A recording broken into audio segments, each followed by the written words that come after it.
Quand on étudie la parashat Lech Lecha, viennent à l'esprit, tout de suite, dans le contexte actuel, plusieurs questions. Comment se fait-il qu'Abraham, notre père, a épousé une servante? Mariage qui a provoqué autant de souffrances au peuple d'Israël par la suite. Comment se fait-il que Sarah, notre mère, a pris l'initiative de ce mariage d'Abraham avec Agar et par la suite, elle a maltraité sa servante au point de la faire fuir de la maison et ultérieurement, elle a carrément exigé que la servante soit expulsée de la maison avec son fils Ishmaël. Comment expliquer ce changement de position? Alors, les gens misogynes, ils vont dire, c'est normal, voilà, c'est comme ça, toutes les femmes juives, depuis Sarah, d'abord, elle demande une chose, et après, quand tu fais exactement ce qu'elle t'a demandé, donc elle te crie dessus, elle se plaint. Mais bon, ça, c'est pas la réponse de la Torah de vérité. Il y a certainement une explication profonde de le comportement de notre mère Sarah.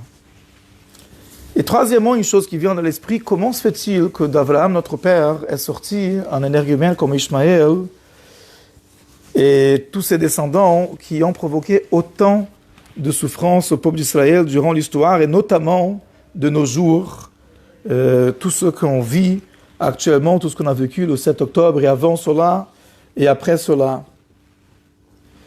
Comment un homme saint comme Abraham Avinu a-t-il pu sortir une telle descendance?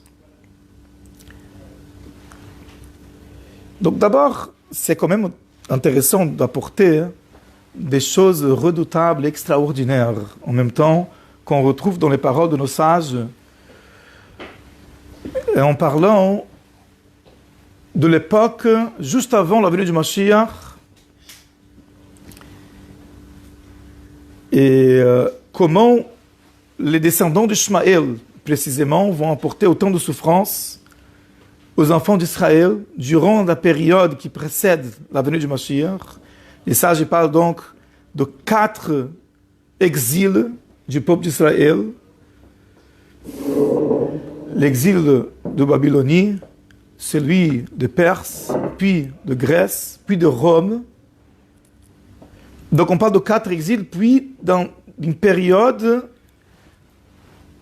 de souffrance sous les enfants d'Ishmaël, qui d'une part n'est pas à l'exil. C'est très curieux, les Rachamim, ils parlent de 4 exils, donc il n'y a pas un 5e exil d'Ishmaël. Donc quelque part, ils disent que le peuple juif ne serait plus en exil, après l'exil de Rome, qui représente l'Occident. D'une part, ce n'est pas un exil, d'autre part, c'est une souffrance qui leur sera imposée par les descendants d'Ishmaël, précisément, et que ce sera le plus dur, en quelque sorte.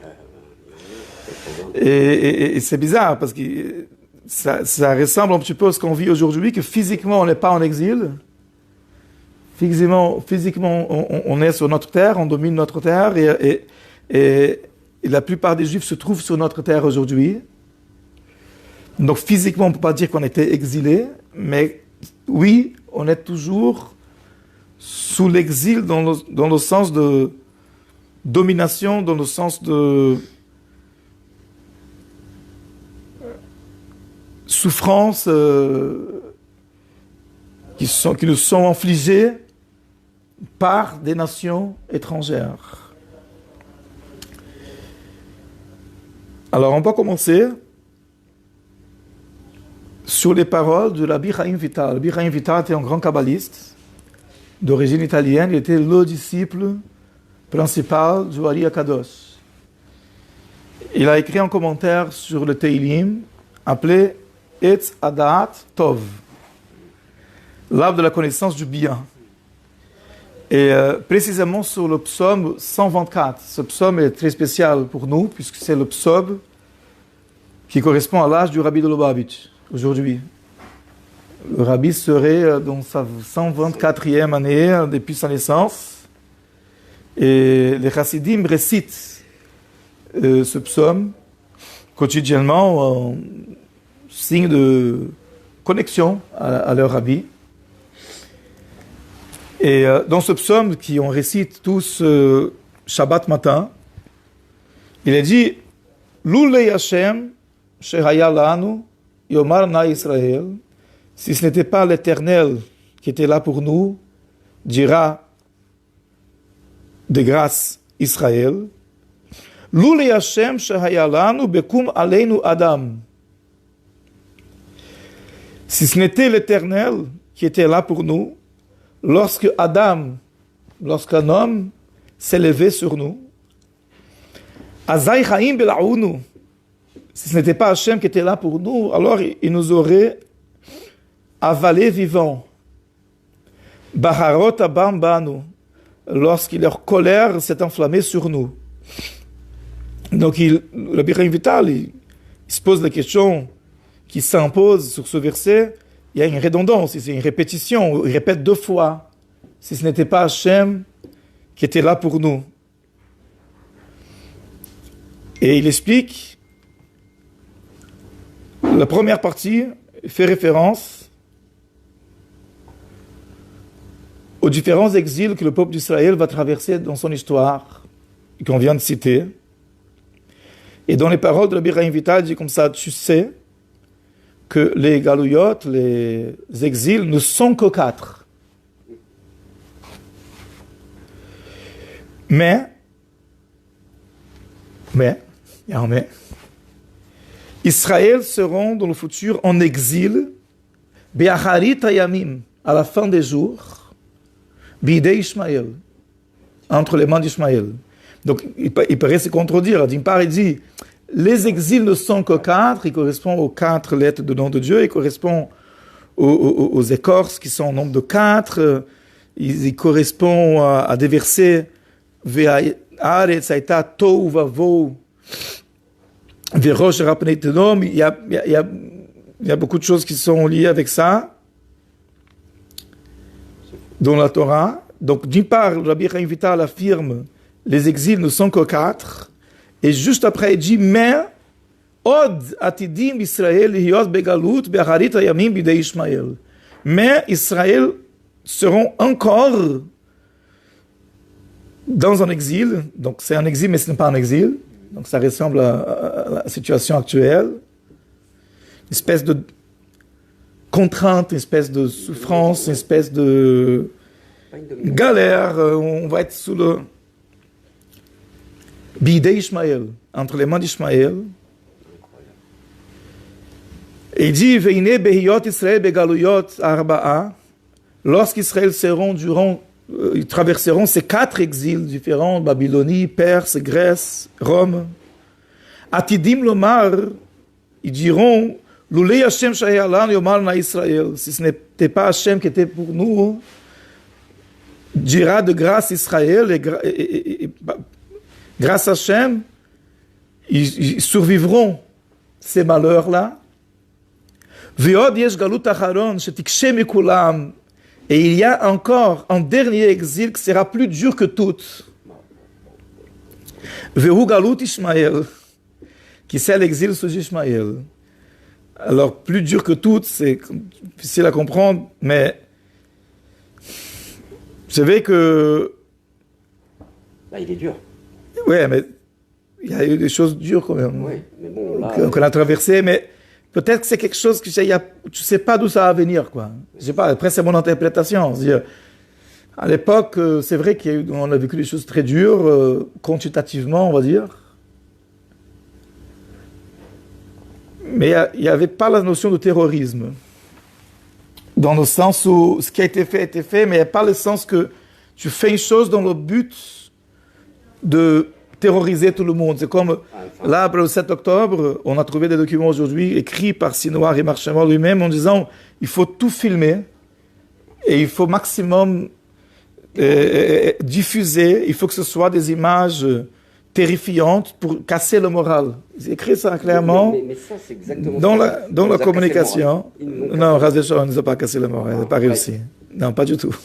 Ouais. d'accord. Quasiment à personne. Jours, Il a bien essayé, mais pas du tout. Le peuple d'Israël, au contraire, il s'est renforcé davantage. C'est vrai. Et donc, bon, voilà. En tout cas, dans une certaine dimension, dans une certaine manière, les paroles de Rabbi Chaim Vital, ça sera plus dur que toutes les autres. Et Ishmaël est appelé dans la Torah Père et Adam, qu'on traduit par un sauvage, mais il n'en demeure pas moins que le mot Adam, il y est. Oui. Et on sait qu'il est marqué dans la Gemara que Israël Nikraim Adam, moi je ne vais pas traduire. Israël Nikraim Adam, Veinu Olam Nikraim Adam. Les nations du monde sont appelées Bnei Adam. Les descendants d'Adam, toutes les nations. Toutes les nations. Mais Adam, le terme Adam s'applique uniquement à Israël. Et curieusement, Ishmaël, qui est le frère de Yitzhak, qui est descendant d'Abraham, est appelé Père et Adam. Père, mais quelque part, le terme Adam est dit à son sujet. Père et Adam. Un homme sauvage, mais finalement Adam. Et c'est sur cela qu'il fait référence le verset, d'après Rabbi Chaim Vital, Lulei Hashem shehayalanu bekum aleinu Adam. Si ce n'était pas Hashem qui était avec nous, pour nous, lorsque Adam s'est levé contre nous, c'est pas d'Ishmaël. Parce qu'il dit Père et Adam. Et il amène une autre référence, plus ancienne, de Pirkei de Rabbi Eliezer. Certains ont dit que les paroles de Rabbi Chaim Vital sont véritablement prophétiques parce que son époque, c'était l'expulsion d'Espagne. Donc, ce qui posait problème aux Juifs, c'est surtout les catholiques qui sont liés avec Esav, qui sont associés à Esav. On dit qu'Esav, parfois son nom apparaît Ain, Sin, Yud, Vav. Ce sont les lettres de Yeshua, de celui qui est, voilà, son fils qui est arrivé, celui qui est le déifié par les catholiques, par les Romains. Et donc, c'est tous les catholiques, tout l'Occident est associé à l'Empire romain, qui a pris Yeshua comme leader, comme celui qu'ils ont déifié.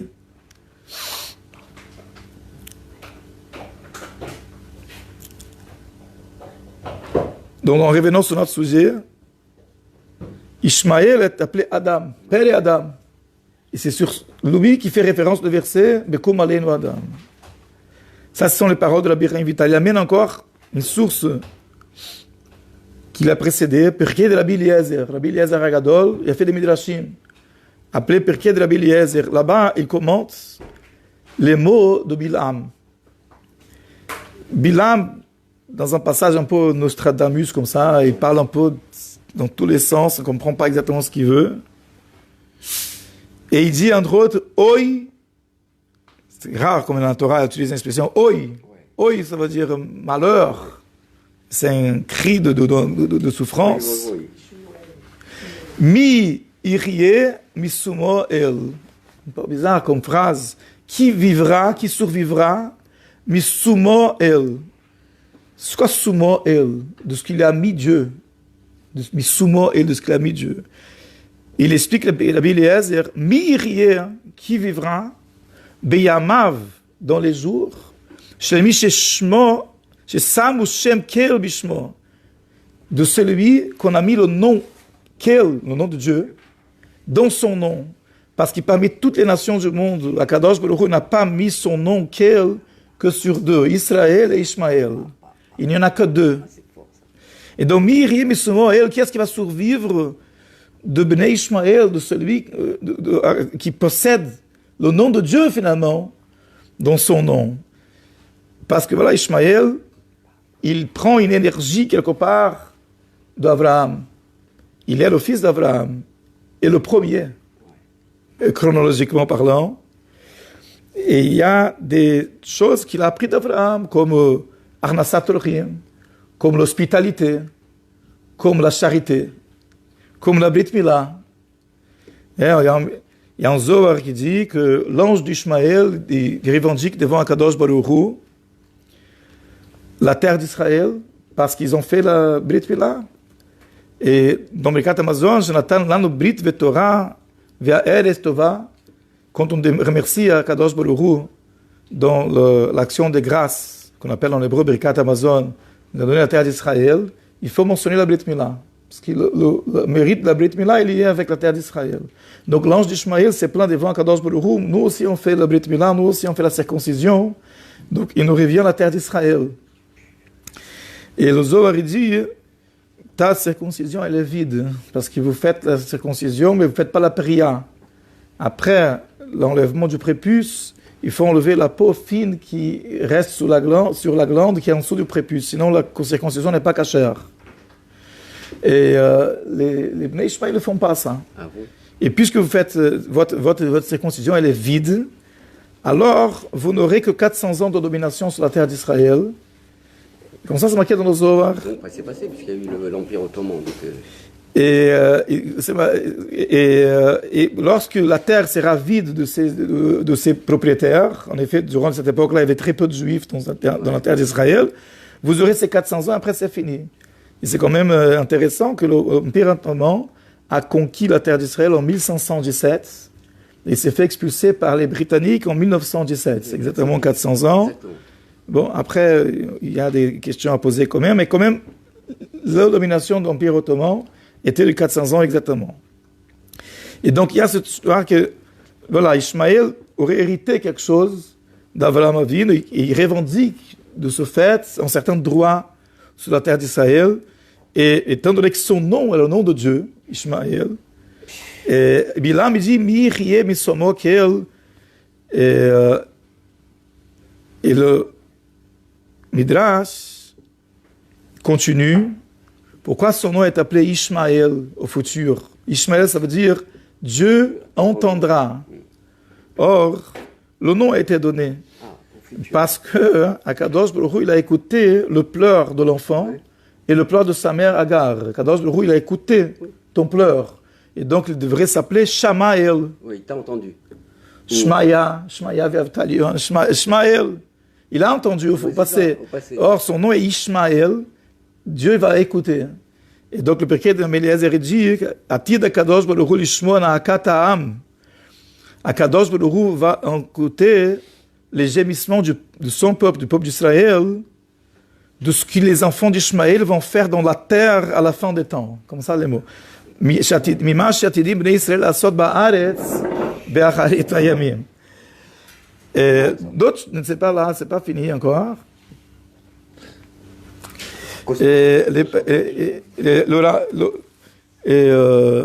Pirkei de Rabbi Eliezer, encore dans le chapitre 28, il dit que dans la Brit Ben Abetarim, dans l'alliance que Kadosh Baruch Hu a conclue avec Abraham, entre les deux moitiés des animaux, il est décrit Veine Eima Hashera Gdola Nefelet Alav.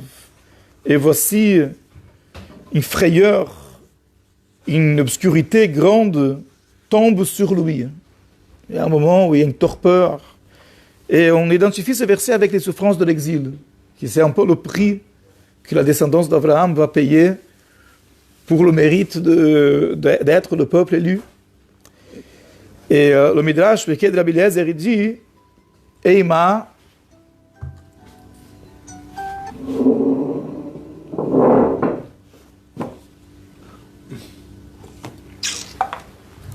Eima, la frayeur, ça parle des Dômes, ça parle des Romains, ça parle de le 4e exil, ceux qui sont imposés par l'Occident, par les Européens, sur laquelle Daniel a dit Dechila veimtane vetakifa, elle va être redoutable, effrayante et forte. Obscurité parle des Grecs qui nient Akadosh Baruch Hu, il représente l'obscurité spirituelle. Gedola, grande, parle de la Perse et Mède qui ont dominé le monde entier. Nophelet, qui tombe, parle des Babylonies qui a fait tomber la couronne de notre tête qui est le Beth Amikdash, ceux qui ont détruit le premier Beth Amikdash. Alav, sur lui, et le Bnei Ishmael. Nophelet Alav. Après les 4, il y a un 5e. Sur lui, Ça, c'est les enfants d'Ishmaël. Parce que c'est sur lui que le fils de David va germer. C'est sur la souffrance d'Ishmaël, c'est à partir de là que Ben David, que le Mashiach va venir, ainsi qu'il a écrit dans le psaume 132, Ve'alav yatzitz nizro. Sur lui, alav, sa couronne va germer, il parle du Mashiach. Donc, en effet, donc, ce sont des propos voilà, extraordinaires, spectaculaires par rapport à ce qu'on vit aujourd'hui. Il nous manque juste le Mashiach, parce que toutes les prophéties elles sont accomplies. Maintenant, il faudrait comprendre un petit peu ce qui s'est passé entre ce triangle-là, si on peut dire, parler comme ça, Abraham, Sarah, Agar. Quelle est la signification profonde des choses et qu'est-ce qu'on peut apprendre là dans notre service de Dieu? Donc, les deux premières questions qu'on a posées, comment se fait-il qu'Abraham épouse une servante et par cela il provoque autant de souffrance à sa propre descendance avec la naissance d'Ishmaël? Et comment se fait-il que Sarah, c'est elle qui prend l'initiative, c'est elle qui incite la chose, et puis elle veut expulser Ishmaël et Agar de la maison. Donc l'explication de Bracha Sudou, c'est la suivante. Abraham et Sarah, ce n'est pas un simple couple. Ils sont ceux qui ont dévoilé la foi véritable en le Dieu unique à toute l'humanité. Et aujourd'hui, je ne sais pas, c'est 4-5 milliards de personnes croient en Dieu unique d'une façon ou d'une autre. Et même ceux qui ne croient pas, ils savent qu'il existe. Quand il dit le mot Dieu au... Personne ne croit pas en vérité, si tu viens à voir. Singulier et avec majuscule, tout le monde sait de qui on parle. Il croit, il ne croit pas, il dit qu'il ne croit pas. Mais quoi qu'il en soit, le message il est passé. Et la majeure partie des gens croient en Dieu. Ça, c'est le travail d'Abraham et Sarah. On dit de leur époque déjà, Abraham convertissait les hommes, Sarah convertissait les femmes, à la fois au monothéisme, au Dieu unique, même si ça n'a pas tenu longtemps, mais ça fait déjà une empreinte dans le monde, et puis par leurs descendants différents, même Ishmaël, même Esav, même les religions musulmanes, catholiques, qui ne correspondent pas au fondement de la Torah, finalement le message du Dieu unique et des valeurs universelles du judaïsme, ils sont passés. Comme Maïmonide dit, Dieu il a ses chemins. Et finalement, même la notion de Mashiach et les valeurs de la Torah, ils sont passés. Et donc, ça c'était Abraham et Sarah. Maintenant, dans cela même, il y a deux choses.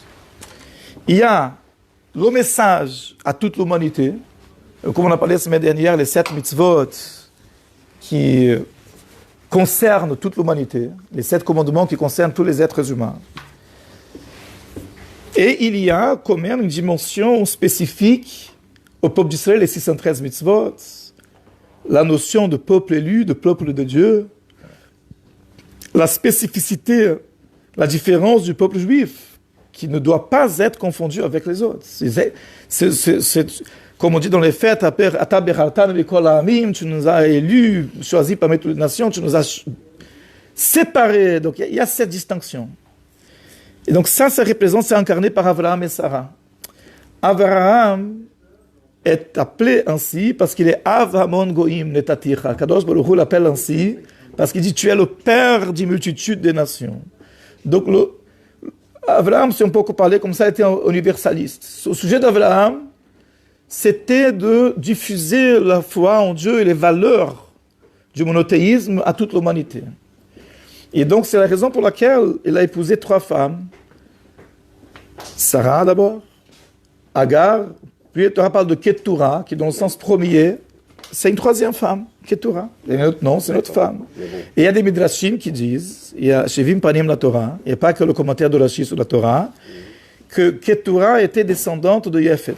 Donc du coup, Abraham, il a épousé une femme venue de Shem, qui est Sarah, une femme venue de Ham, qui est Hagar, parce qu'elle était la fille de Pharaon, et Ketura, qui était descendante de Yefet. Donc le fait de s'être marié avec 3 femmes de ces 3 ascendances et d'avoir eu des enfants, ça relève de la mission d'Abraham, le sujet d'Abraham, de diffuser le monothéisme parmi toutes les nations du monde. Même Sarah, elle a compris ça. Et donc, c'est elle qui a pris l'initiative de proposer qu'il épouse Agar. Dans le sens premier, c'est étant donné que ça faisait déjà 75 ans qu'ils étaient mariés et qu'ils n'ont pas eu toujours d'enfants. Et elle était sûre et certaine qu'elle allait finalement avoir un enfant de lui parce qu'elle était censée être la mère du peuple d'Israël, du peuple élu.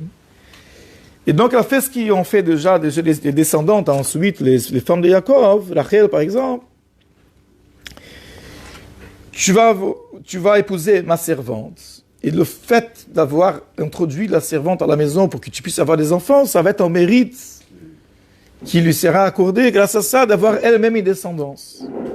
Donc, qu'Abraham épouse Agar, c'était OK pour Sarah. Parce qu'il a en effet une mission universelle. Par contre la suite de cette union, Agar, qui est tombée enceinte immédiatement, elle a commencé à avoir la grosse tête et se trouver supérieure à Sarah. Ce n'est pas une question personnelle. Sarah, elle a vu venir la chose. Qu'est-ce qui se passe ici? Ceux qui ont une influence d'Abraham, qui sont descendants d'Abraham, mais qui ne voient pas la différence entre le peuple d'Israël et les autres, et qui se croient même supérieurs à Israël, ça, je ne peux pas tolérer. Donc, tout de suite, elle a pris l'initiative de faire en sorte qu'elle parte tout seule de la maison.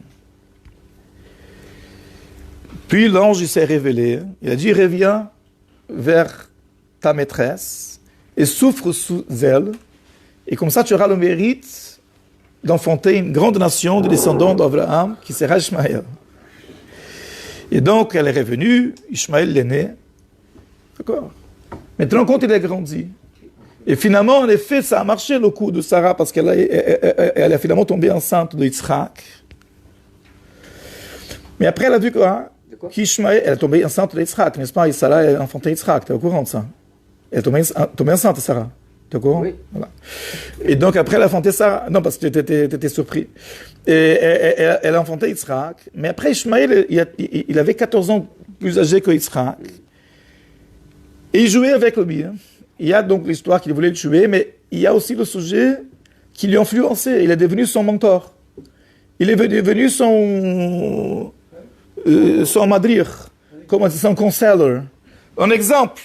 Donc Ishmaël va devenir maintenant le prof et le grand frère de mon fils Yitzhak. Et qui lui, il va donner l'éducation et il va donner l'orientation à mon fils Yitzhak. Ça, non. Parce que Sarah incarnait une autre dimension dans ce couple-là, que c'est la spécificité du peuple d'Israël. C'était un peu la gvoura, Sarah, un peu le côté strict et le côté de rigueur.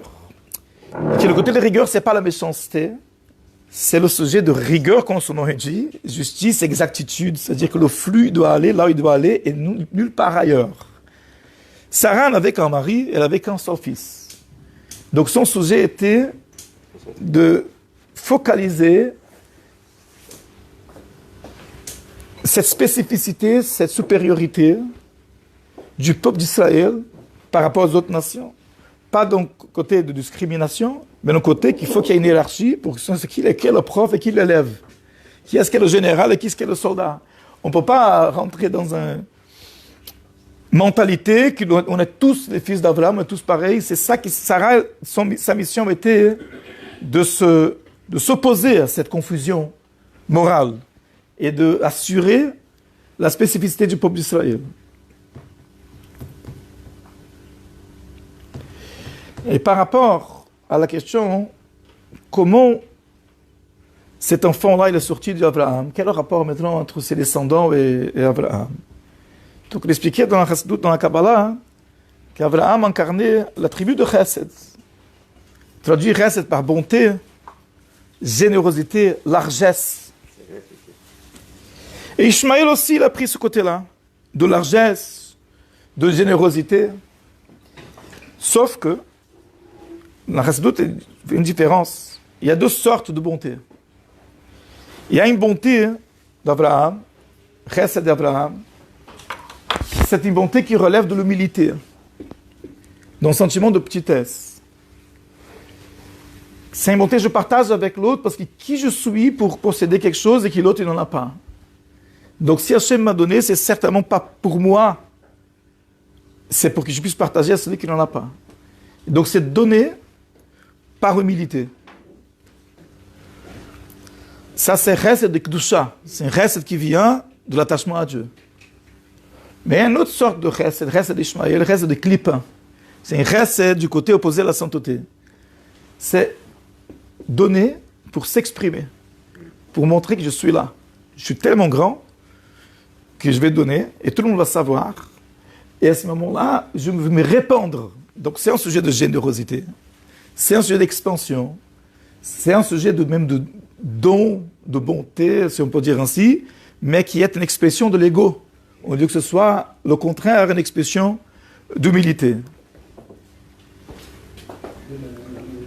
On peut même dire, je n'ai jamais vu ça, mais c'est ce que j'ai compris, peut-être j'ai tort, mais oui, chez eux, on fait ce qu'on fait nous, mais plus encore. D'accord? Tous les jours chez eux, c'est Yom Kippour. Nous, on fait, chaque jour, on fait 3 tfilotes. Et c'est que Yom Kippour qu'on fait 5. Donc ils ont décidé, nous on fait tous les jours 5. C'est la largesse, on donne plus, on est encore mieux, plus, encore, toujours Yom Kippour. Et pourquoi on va jeûner un jour par an? On va jeûner un mois entier. Mais, okay. Le jour de Kippour, on se prosterne. Ils se prosternent tous les jours. Et tout le temps. Donc c'est un sujet de largesse. On peut parler de chesed. On peut parler de générosité de donner. Mais ce n'est pas avec le même esprit d'effacement. À Kadosh Baruch Hu, au contraire, c'est lié avec une certaine fierté. Donc chesed et klippa.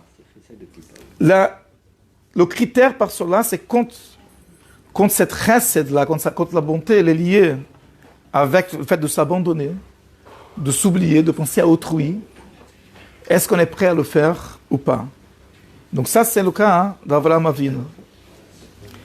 Avraham, il a défendu les habitants de Sodome et Gomorrhe, alors que c'était des Réchaïm. Ouais. Il s'est mis à marchander avec Akadosh Baruch Hu. Peut-être qu'il y aura des tzadikim. Et il a pris le risque qu'Akadosh Baruch Hu dise « Mais qui tu es? Attends, moi je ne connais pas.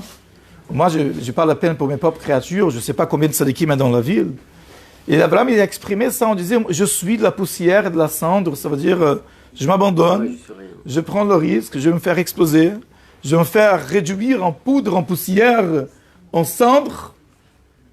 Mais je ne peux pas voir autant de personnes périr et me taire, et si je dois être réduit aux cendres, alors je serai réduit à nourrir Farvaef. Et la Gemara dit, grâce à cela, ses descendants, ils ont hérité 2 mitzvot, la poussière de la femme sota et la cendre de la vache rousse. Et a priori, c'est bizarre, pourquoi c'est marqué poussière et cendre, alors poussière et cendre, ça paraît enfantin. Et nos résultats expliquent, dans ces 2 mitzvot, on voit la même attitude. La femme sota, elle s'est mal comportée. Même s'il n'a pas fait d'adultère, elle s'est mise dans une situation où on pouvait se méfier de sa fidélité à son mari. Donc Akadosh Baruch Hu, il aurait pu dire, tant pis pour elle, elle devient interdite et c'est tout. Mais qu'est-ce qu'il a dit? On va effacer mon nom, on va prendre le morceau, le rituel de la sota, le procédé de la sota qui est décrit dans le Parashat Nassor. On va écrire le passage de la Torah sur la sota sur un parchemin. On va effacer dans l'eau et on va la donner à boire pour prouver qu'elle n'est pas impure. Donc Hachem, il a dit, mon nom, il sera effacé. Je suis prêt à effacer mon nom, chose qui, de façon générale, c'est très grave, pour pouvoir réunir une épouse à son mari. Pour pouvoir sauver un couple, pouvoir apporter Shalom Bayit, alors qu'il ne s'agit pas d'une sainte nitouche, une femme qui s'est mal comportée, même si elle n'a pas allé jusqu'à l'adultère. Mais pour sauver ce couple-là, Kadosh Baruch Hu, il est prêt à effacer son nom. Donc c'est la même attitude d'Avraham Avinu, qui pour sauver les gens de Sodome et Gomorrhe, il était prêt à devenir de la cendre et de la poussière. Et même chose pour la cendre de la vache rousse. La cendre de la vache rousse, on prend quelqu'un qui est impur, et le Kohen il va verser sur lui l'eau lustrale mélangée avec la cendre de la vache rousse. Et après, le Kohen va devenir impur. Donc pour purifier quelqu'un d'autre, lui devenir impur. Pas aussi impur que l'autre, mais quand même impur, il va devoir aller au mikveh. Et donc c'est la même chose d'Avraham Avinu. Donc est-ce que je suis prêt à faire du bien à quelqu'un quand ça va m'apporter une perte? Est-ce que le chesed, c'est en pensant au manque de l'autre ou c'est en pensant à ma grandeur personnelle? Et ça, c'est la leçon qu'on prend d'Avraham Avinu. Ça, c'est la différence qu'on voit entre Avraham et Ishmaël. Qu'est-ce qui est un chesed qui vient de l'attachement à Dieu ou qu'est-ce qui est un chesed qui vient de l'ego, qui vient de la fierté? Et compris à Kadosh Baruch Hu qu'il accélère notre Géoula, notre délivrance, maintenant qu'on a compris le message, qu'on a vu toutes les prophéties se réaliser. C'est énorme ça. Et il reste juste maintenant que Mashiach arrive concrètement, immédiatement. Faut que vous l'écoutiez ce cours parce que c'est énorme.